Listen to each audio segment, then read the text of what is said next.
Salut les amis, j'espère que vous allez bien, très bien, ok. Donc aujourd'hui nous allons corriger l'activité géométrique du BEPC 2023.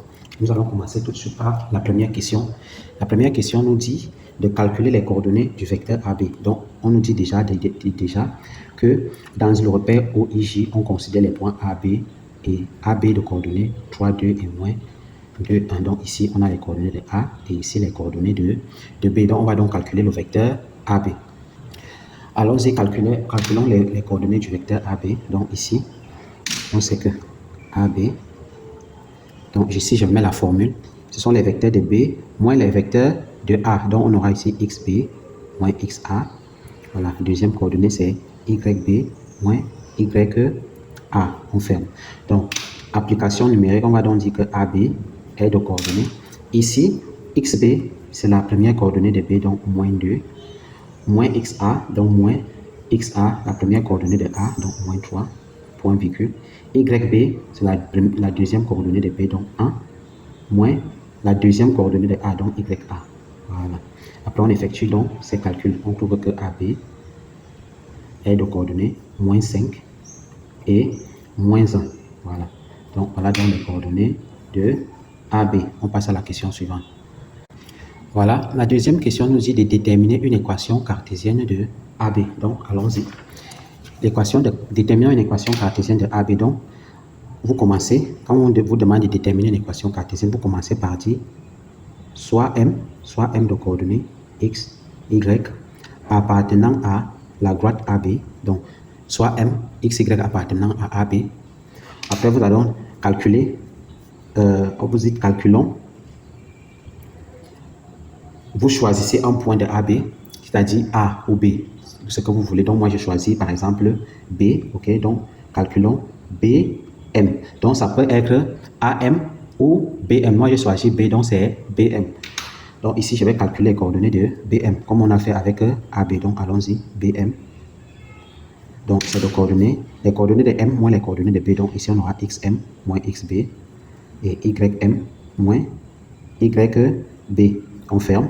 Donc, on trouve que BM est de coordonnées XM. On a dit que les coordonnées de M, c'est X et Y. Donc, XM, c'est X moins YB.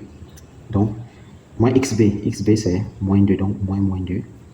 On fait Y. Les coordonnées de M, Y. YM, c'est Y. Moins YB. YB, c'est 1. Donc, moins 1. Et on ferme. Puis, on calcule ce qu'on a ici. Et on trouve les coordonnées de BM. Donc, on trouve que BM est de coordonnées X plus 2 et Y moins 1. Donc, on va donc utiliser notre BM avec notre AB qu'on a calculé plus haut, qui est de coordonnées moins 5, moins 1. Donc, qu'est-ce qu'on va faire? On va calculer le déterminant. Donc, on va faire en sorte que le déterminant de BM AB soit égal à 0, ce qui équivaut à... C'est quoi le déterminant de BM AB? Déterminant de BM AB, c'est tout simplement les coordonnées de BM que je vais mettre dans ces deux crochets. Donc, ce sont des crochets. OK? Voilà, égal à 0. Donc, ça doit être égal à 0. Ici, je vais mettre BM, donc les coordonnées de BM. Ici, c'est X plus 2. X plus 2. Et ici, c'est Y moins 1. Je fais la même chose pour AB. Donc, ici, il y a AB. Ici, c'est moins 5 et moins 1. Et qu'est-ce qu'on va faire ici? On va tout simplement faire ça fois ça, donc ça fois ça, moins ça fois ça, moins ça fois ça, égal à 0. Donc allons-y, donc ça fois ça c'est moins 1, facteur de x plus 2, ça fois ça, voilà ça, moins ça fois ça, donc moins 5, facteur de y moins 1, égal à 0. Voilà, donc on développe tout ça et on arrange. Donc ici ça va faire moins x, moins 2, donc moins fois moins, plus 5, on développe y plus 5 égale à 0. Voilà.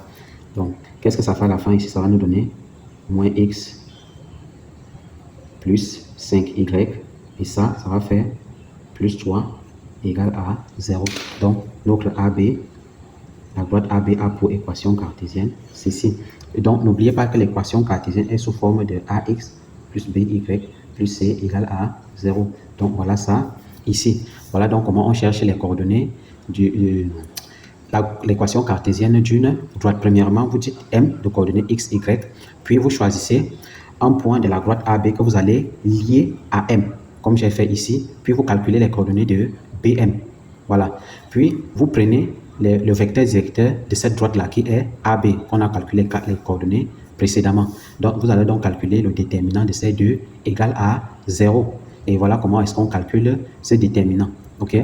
Donc, ce déterminant égal à 0, puis vous calculez et vous arrangez jusqu'à ce que vous allez trouver quelque chose comme ça. Donc, nous passons à la question suivante. Attention, ici c'est plutôt moins, ok? C'est moins ici. Donc, le moins ici et le moins là, ça fait tout ça fait moins. Donc, ici, nous aurons 7. Voilà. Donc, ici, c'est moins 7. Voilà. Donc, il faut être attentif avec les erreurs de signes, ok? Donc, moins fois moins fois moins. Moins multiplié 3 fois, c'est moins. Donc, ici, on va faire moins 2, moins 5, ça fait moins 7. Voilà. Donc, la question suivante nous dit les droites D et L d'équations respectives x moins 5y. Voilà, on dit, est-ce que les deux droites sont parallèles? Donc, on va déterminer ça maintenant. Donc, ici, on nous demande si ces deux droites sont perpendiculaires. OK? Est-ce que c'est perpendiculaire? Donc, on va répondre par vrai ou faux. On nous a affirmé que les deux sont perpendiculaires. C'est ce qu'on va voir maintenant. Donc, ici, qu'est-ce qu'on fait? On va chercher les coefficients de x et de y. Voilà. Donc, je prends les coefficients de x. Ici, sur D, les coefficients de x, on a 1. Et le coefficient de y, c'est moins 5. Voilà. Ici, le coefficient de x, c'est 5. Et le coefficient de y ici, c'est 1. Donc, je prends les coefficients comme ça. Puis, on sait que pour que deux droites soient perpendiculaires, ayant ces coordonnées comme j'ai ici, okay, ayant ces coefficients comme j'ai ici, il va falloir que x fois x' plus y fois y' soit égal à 0. Donc, on va considérer que ça, c'est x, y, et ça, c'est x', et ça, c'est y'. Donc, on va donc calculer x', x' plus y' avec les nombres qu'on a ici. Allons-y. Donc, x fois x', c'est 1 fois 5. Donc, 1 fois 5 plus y fois y', c'est moins 5 fois 1. Donc, moins 5 fois 1. Égal, on va donc voir si ça donne 0. Si ça donne 0, les deux droites sont perpendiculaires. Voilà, donc ici, on aura 1 fois 5, 5. Et ici, moins 5 fois 1, on aura plus moins 5. Et 5 plus moins 5, ça nous donne 0. Donc, ceci nous a donné 0. Donc, D et L sont perpendiculaires. Donc, comme D et L sont perpendiculaires, ça veut dire que l'affirmation est vraie. Voilà. Donc, ce que je viens de faire ici, c'est ce qu'on appelle le produit scalaire. Donc, on calcule le produit scalaire de D et L. Donc, nous passons à au prochain exercice. Voilà. L'exercice 2 nous dit, sur la figure ci-contre, le triangle EFG rectangle en E est tel que EF6, EG8, MN sont respectivement les points de EF et EG tels que EM 1,5. Donc, ici, c'est 1,5. Et EN, c'est 2. Donc, ici, c'est 2.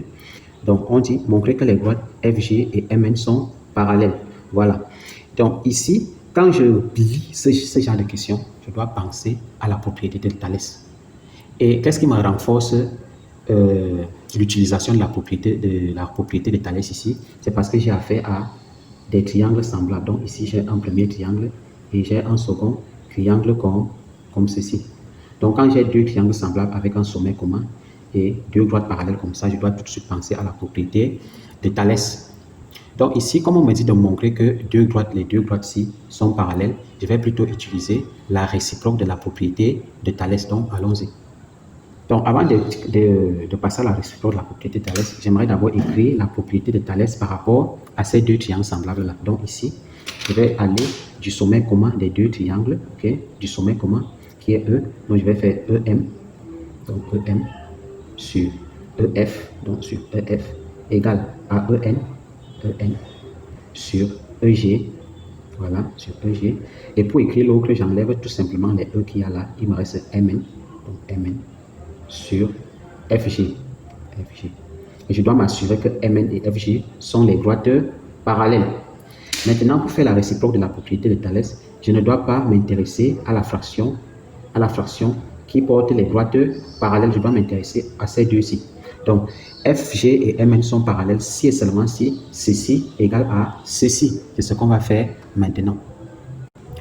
Voilà, c'est ce que j'ai écrit ici. Donc, FG est parallèle à MN si et seulement si ceci égale à ceci. Et qu'est-ce qu'on va faire? Je vous avais dit que la réciproque de la propriété de Thalès s'écrit en 3 phases. Donc, la première phase, c'est la condition. La deuxième phase, c'est la démonstration. Dans la démonstration, on va tout simplement calculer ceci à part et ceci à part. Donc, allons-y. On aura EM sur EF égale. Donc, on va aussi calculer EN sur EG à part. OK? On va voir si les deux vont donner les mêmes valeurs. Voilà, allons-y pour la démonstration. Ici, j'ai repris les dimensions de nos différents côtés. Donc, ici, on aura EM sur EF. EM, c'est 1,5 sur EF qui est 6. Et ici, EN, c'est 2 et EG, c'est 8. Donc, après avoir calculé ici, après avoir calculé ceci, on trouve 0,25. Et là, on trouve également 0,25. Donc, ceci égale à ceci. Donc, comme les deux ont donné 0,25, ils ont donné les mêmes valeurs. Donc, on a bien justifié que ceci égale à ceci. Comme ceci égale à ceci, ça veut dire que FG et MN sont parallèles. C'est ce qu'on va écrire à la conclusion. Voilà, c'est ce que j'ai écrit ici. Et on peut passer à la question suivante. Voilà, la deuxième question nous disait de calculer la tangente de EGF et en déduire l'arrondi au degré près, à 1 degré près, la mesure de l'angle EGF. Donc, allons-y. Voilà, ici, nous allons nous intéresser à cette figure pour calculer l'angle, pour calculer la tangente de EGF. EGF, ça veut dire que c'est cet angle-là, ok? EGF. Et on avait dit que la tangente est égale au côté opposé sur le côté adjacent. Le côté opposé à cet angle, c'est EF et le côté adjacent à cet angle, c'est EG. Donc, il ne faut pas perdre de vue que EFG est notre hypoténuse. Donc, tangente de EGF, ok, égale à côté opposé, c'est-à-dire EF, voilà, sur EG. Voilà. Donc, voilà notre tangente. Voilà. Donc, c'est ce qu'on va écrire maintenant sur notre copie. Voilà, c'est ce que j'ai écrit là et on va donc calculer ceci. Donc, EF et EG. Donc, ici, on a EF qui donne 6 et EG nous donne 8. Donc, ici, on aura 6 sur 8. Et 6 sur 8 nous donne bien 0,75. Donc, la tangente de EFG égale à 0,75. Nous passons à la question, à la déduction de l'angle. Voilà, pour déduire l'angle, donc, la mesure de EGF. Donc, pour déduire l'angle, qu'est-ce qu'on va faire? On va chercher le bouton DRG, comme d'habitude. Puis, on règle en degrés. OK? On règle notre calculation en degrés. On tape 0,75. On tape seconde fonction. Ou alors, ou shift, d'autres on shift. Ou alors shift. Puis, vous tapez la touche tangente, parce que c'est la tangente qu'on a calculée ici. Puis, vous allez trouver la mesure de EGF en degrés. Voilà. Donc, sur votre écran, pour que votre écran soit en degrés, il va falloir que sur votre écran, vous trouvez DEG ici. Ici en haut, donc, voici votre écran, vous allez trouver DEG, qui veut dire degré, ici en haut. Et puis, vous suivrez ce processus que je vous ai montré là. Donc, moi, après avoir calculé, la calculatrice m'a montré 36,83, quelque chose comme ça. Donc, ça veut dire, comme on nous a dit d'arrondir à 1 degré, à 1 degré près, ça veut dire que la mesure de EGF est égale à 37 degrés. Voilà. Donc, après avoir tapé ceci, si tu as trouvé la même chose, dis « j'ai trouvé » en commentaire. Donc, nous passons à la prochaine question. Voilà, la prochaine question nous dit le triangle EFG est l'image du triangle EMN par une homothétie. Donnez le centre et le rapport de cette homothétie. Donc, allons-y. Voilà, c'est ce que j'ai écrit là. Et puis, qu'est-ce qu'on va faire? On va dire EFG est l'image de EMN par l'homothétie H. Donc, on va donc déterminer le centre et le rapport de cette homothétie. Donc, qu'est-ce qu'on sait? On sait que H de EMN ok, nous donne EFG. EFG. Donc, EFG est l'image. Ok, voilà. Donc, et qu'est-ce qu'on peut déduire de ça? On va déduire trois choses. On va déduire que H de E égale à E, H de M égale à F et H de N égale à G. Donc, H de E égale à E, H de M égale à F, H de N égale à G. Voilà. Le centre ici est celui qui ne change pas quand l'homothétie passe par lui. Donc, on a trouvé ici que H de E égale à E. Donc, E est invariant. Donc, E ne change pas, même si quand on applique l'homothétie, ça veut dire que E est le centre de H. Voilà. E ne change pas, E est invariant. Ça veut dire que E est le centre de notre homothétie. Voilà, on va donc calculer le rapport. Voilà, on sait déjà que notre homothétie est de centre E. Donc, on a trouvé notre centre. Voilà, donc on a déjà trouvé le centre. On va donc trouver le rapport. Donc, on sait que H de M égale à F et H de N égale à G. Voilà. Ici, quand on écrit H de M égale à F, ça équivaut à quoi? Ça équivaut à EF égale à K fois EM. Voilà. OK. EF, donc comment on va passer par E? Donc, pour aller de M à F, on passe par E. Donc, ça veut dire que EF égale à K fois EM. OK? Donc, c'est la même chose ici. Ça veut dire que EF, EG égale à K fois, c'est le même K. Donc, on va voir si c'est le même K. K fois EN. Voilà. Donc, ici, on va déduire K. Donc, ça veut dire que K égale à quoi? K égale à EF sur EM. Voilà. Donc, on va calculer EF sur EM. Et ici, K égale à EG sur EN. Voilà. Donc, j'espère que vous avez trouvé la même chose que moi. Voilà comment est-ce qu'on cherche le rapport d'une homothétie. Donc, ici, EF, on va donc chercher les dimensions de EF et EM. Donc, on trouve que EF sur EM, c'est 6 sur 1,5. Et EG sur EN, c'est 8 sur 2. Donc, ici, après avoir calculé ceci, nous trouvons 4. Et ici, nous donne également 4. Ça veut dire que K est effectivement égal à 4. Donc, notre rapport, c'est 4. OK? Voilà. Donc, voilà comment est-ce qu'on cherche le centre et le rapport d'une homothétie. Nous passons à la question suivante. Voilà, c'était plutôt le dernier exercice de l'activité géométrique. On dit, la figure ci-contre représente un grand cône de révolution coupé par le plan parallèle à la base passant par O' et B. On désigne respectivement par V et A le volume du petit cône et l'aire du disque OB.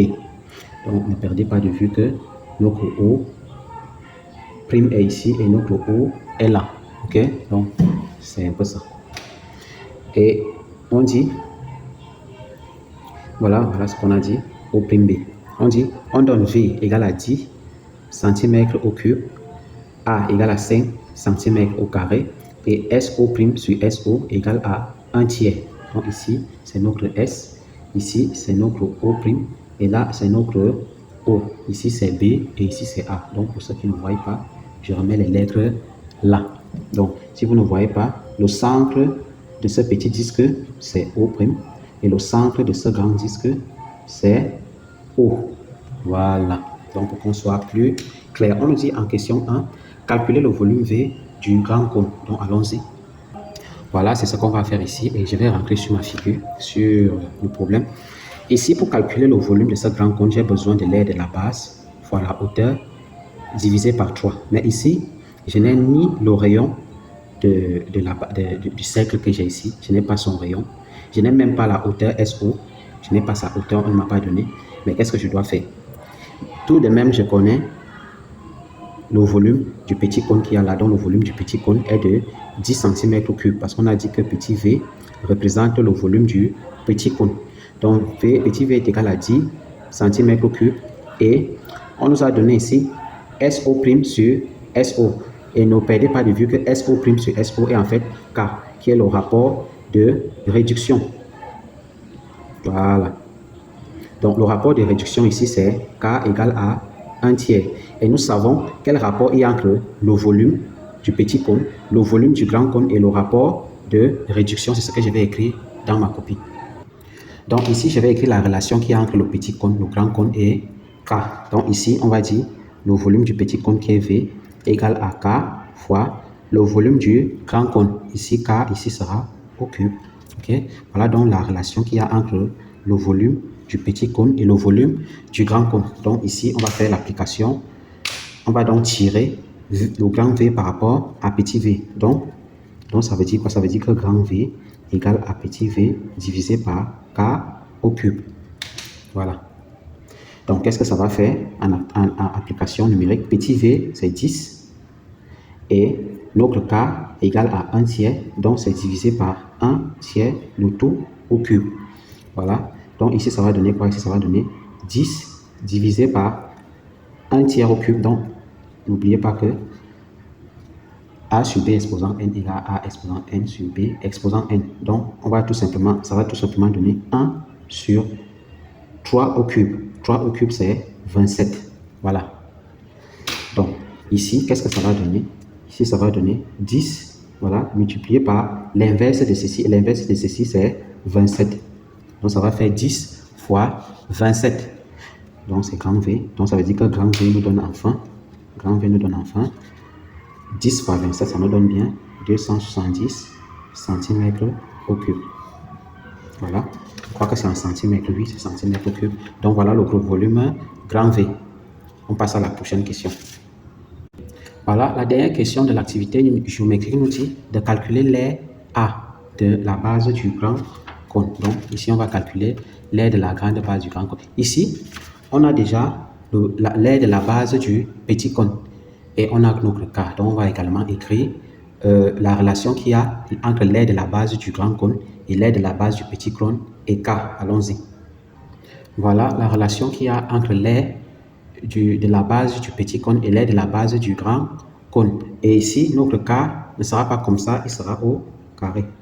Voilà. Donc, ici, je vais tirer le grand A. Donc, ça veut dire quoi? Ça veut dire que grand A égale à petit a divisé par K au carré. Donc, comme exercice, je vais vous demander de calculer ce A, ok? Calculer ce A et mettez ça en commentaire et moi-même, je viendrai corriger. Donc, voilà les différentes formules à connaître. Voilà. Donc, ceci, il faut aussi connaître cette relation-là. En fait, je vais vous mettre ici un shot que j'ai fait sur les pyramides des cônes que vous devez voir et mémoriser les formules. Donc, calculez ceci et mettez ça en commentaire. Donc, si vous avez aimé la vidéo, je vous prie de vous abonner parce que j'ai remarqué que vous voyez mes vidéos, mais vous ne vous abonnez pas. Abonnez-vous à la chaîne, likez la vidéo et partagez à vos camarades sur WhatsApp, ok, pour que tout le monde bénéficie de cette correction. Et moi, je vous dis à très bientôt pour de nouvelles corrections.